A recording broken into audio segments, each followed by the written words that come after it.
Yeah, I want to quickly show you how to uh, open the seat for this vehicle. This is an Elantra. This is a 2019 Elantra. If you look at this seat, you can see that it doesn't look like you can open them, but just in case you need to pull, you need to push, just in case you need to put something long inside this vehicle, and there's no way you can get in, so you can get it through to fit into this place, and you need to open those seats. This is what you do. Now you can see those seats are locked. What you're gonna do is, see this button right here, this says pull, this says pull, so you're gonna pull this in this way.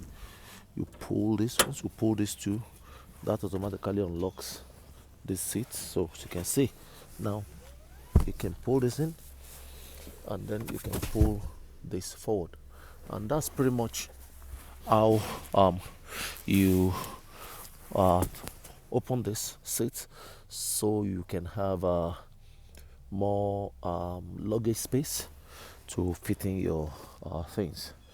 And I believe it should work for most other cars also. Just look for this and look for this, and I'll see you in the next video.